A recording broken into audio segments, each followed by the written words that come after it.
যখন এলাকা থেকে মানুষজন আসতেন, ডাক দিয়ে ফাইল দিয়ে বলতেন যে, "ফাইলটা নিয়ে যাও, টাকা লাগলে আমার কাছ থেকে নিবা।"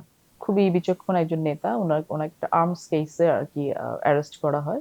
উনার এই মামলাটা আমি করি এবং উনার বেইলটা আমি করাই। আব্বুরটা কি হয়েছে জানি না, বাবারটা কি হয়েছে জানি না। বাট হাসব্যান্ডকে দেয়া ৳১,০০০ এখনো সে রেখে দিয়েছে।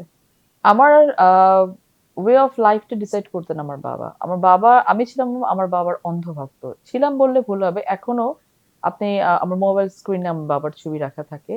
আমি সবসময় তাকে আমার আশেপাশে ফিল করি। তো উনি চেয়েছেন যে আমি ল পড়ি। আমি ল পড়তে এসেছি সে কারণেই এবং আমার ইচ্ছাটা ছিল যে ঠিক আছে ল পেশাটা থেকে আমি বাংলাদেশের সবথেকে বড় লয়ার একজন হব। সবথেকে বড় ব্যারিস্টার হব। আমাকে ন্যাশনালি এবং ইন্টারন্যাশনালি মানুষ চিনবে। আমার ডেডিকেশনটা সেই দিকেই ছিল। তো আমি যখন ২০১২ তে আ আমি ২০১১ তে আমি লন্ডনে গেলাম। আমি বাংলাদেশে আমার ঢাকা ইউনিভার্সিটিতে এলএলএম এবং এক্সটার্নাল এলএলবি একসাথে করছিলাম। দুটোই যখন আমি আলহামদুলিল্লাহ সাকসেসফুলি আমি পাশ করে গেলাম, তখন আমি একটা স্কলারশিপ পেলাম আরেকটা এলএলএম এর জন্য, মাস্টার্স এর জন্য লন্ডন থেকে। লন্ডনের বিপিবি ল স্কুল থেকে। তো আমার পড়াশোনার প্রতি একটা ফ্যাসিনেশন সবসময়, আমি খুব ভালো স্টুডেন্ট না, বাট আমার পড়তে ভালো লাগতো। যে আমি একটা স্টাডির মধ্যে আছি, এডুকেশনের মধ্যে আছি, সেই জিনিসটা আমি খুব এনজয় করতাম।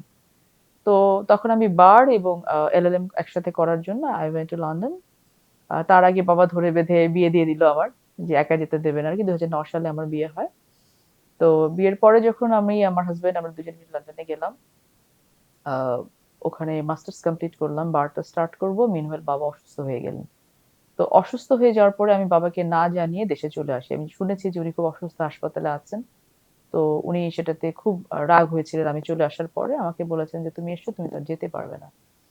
তো আ উনি এতটাই সত্য কথা বলেছিলেন যে ওই ২০১৩ সালের পরে কিন্তু আমার বার কমপ্লিট করতে আর যাওয়া হয় নাই।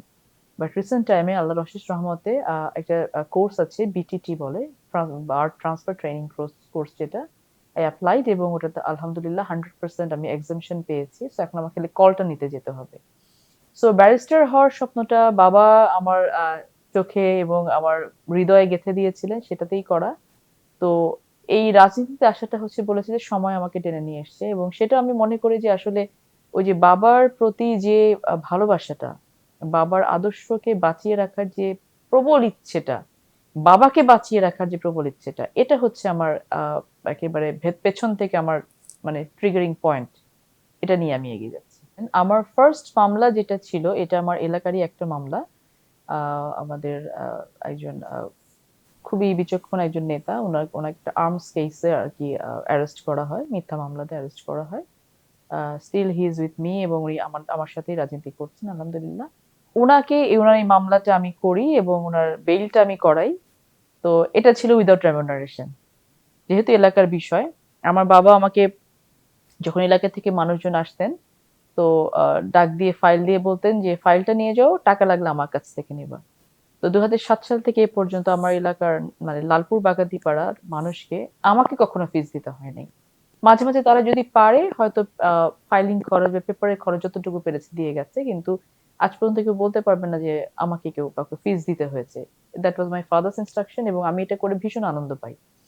তো ফার্স্ট মামলাটা ছিল উইথআউট ফিস। বাট এর পরে যে মামলাটা করেছিলাম সেখানে আমি ৳৩,০০০ পেয়েছিলাম। ওই মামলাটাতে আমি একটা আমার আ আ তখন আমি ব্যারিস্টার মওদুদ আহমেদের চেম্বারে কাজ করি আরকি। তো ওখানে একটা মামলা হিয়ারিং করেছিলাম আমি। হিয়ারিং করাতে ৳৩,০০০ পেয়েছিলাম। সেটার ৳১,০০০ আমি দিয়েছিলাম আমার আব্বুকে, ৳১,০০০ দিয়েছিলাম আমার বাবাকে মানে শ্বশুরকে। আর ৳২,৫০০ দিয়েছিলাম আমার হাসব্যান্ডকে। আব্বুরটা কি হয়েছে জানি না, বাবারটা কি হয়েছে জানি না। বাট হাসব্যান্ডকে দেয়া ৳১,০০০ এখনো সে রেখে দিয়েছে।